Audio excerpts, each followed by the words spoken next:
अपने मसाइल को हल करने के लिए सब्सक्राइब करें आपके मसाइल का हल। मैयत को पढ़कर बख्शना। मेरी वालदा का जनवरी में इंतकाल हुआ था, हम इनके लिए क्या क्या सदक़ा जारिया कर सकते हैं? नीस क्या इनको कुछ पढ़कर बख्श सकते हैं? ये कहाँ तक सही है और क्या इसका सवाब मैयत को पहुँचता है? मिसेज उमर रियाद से। कुरान की तिलावत वगैरह पढ़ के मैयत को सवाब पहुँचाना, जिसको ईसाल सवाब कहते हैं, इसमें ये इख्तलाफी मसला है। अहनाफ के यहाँ ये जायज़ है, बाज़ फुक़हा इसकी हकीकत के कायल नहीं है। तो इंसान को एक फ़िक़ा को फॉलो करना चाहिए और दूसरे फुक़हा का भी एहतराम करना चाहिए।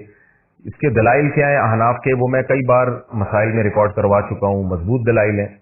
लेकिन इतनी बात तो बहरहाल साबित है कि इत्तिफाकी चीज़ क्या है, वो ये है कि पैसों का सदका किया जाए। इसमें तमाम फुक़हा का इत्तिफाक है कि इसका सवाब मैयत को, जो भी यानी मोतद्दी फुक़हा हैं, जो उनका इत्तिफाक है कि अगर आप पैसे सदका करते हैं या कोई कुआं खुदवा देते हैं या कोई और सदका जारिया का इंतजाम करते हैं तो इसका सवाब तो बहरहाल यकीनी पहुंचता है।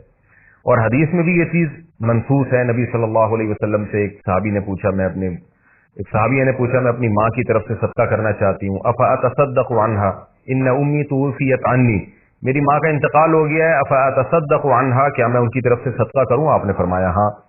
तो इसलिए ज्यादा फोकस जिस चीज को करना चाहिए वो है पैसे सदका करें अपनी वालदा के लिए,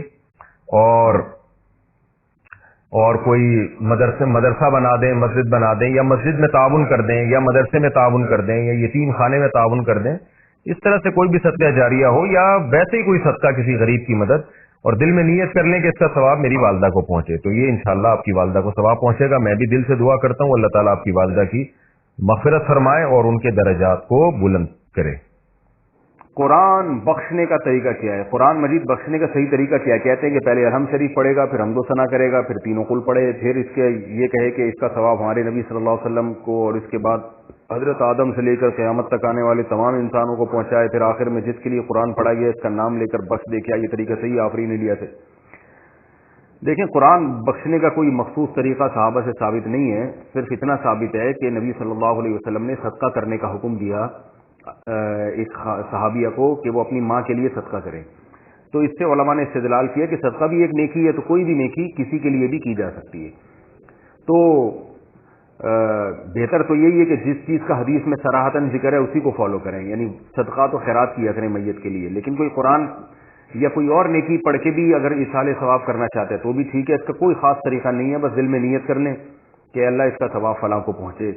बाकी ये जो कहा जाता है पहले अलहम्द शरीफ फिर फलां फिर ये, इसका कोई सबूत नहीं है।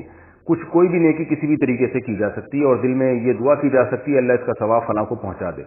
रहा ये मसला कि इतने सारों को पहुँचा दे, आदम अलैहिस्सलाम से लेकर फलां फलां लोगों तक, फिर तमाम पैगम्बरों तक, सहाबा तक, तो ये भी जायज़ है क्योंकि नाजायज़ होने की कोई दलील नहीं है। लेकिन इसमें उलमा की दो राय हैं। बाज़ उलमा ये कहते हैं कि सवाब तकसीम होकर पहुँचता है, तो जितने लोगों को शामिल करेंगे सवाब डिवाइड हो जाएगा। और बात की राय ये नहीं कि नहीं तकसीम नहीं होता, बल्कि हर एक को पूरा पूरा पहुंचता है।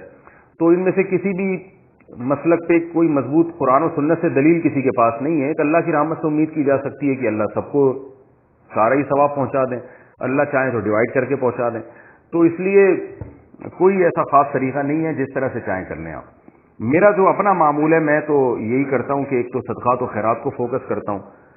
जो मेरा जो मामूल है कि जो मैयत के लिए जो हदीस में जो चीज़ मनसूस है, जो मुत्तफ़क़ुन अलैह, और अगर कुरान पढ़ के करना चाहें तो दिल में बस इतनी नीयत कि सूरह फातिहा पढ़ी या कोई भी सूरत पढ़ ली, अल्लाह इसका सवाब फलां को पहुँचे, तो सब तरीके ठीक हैं।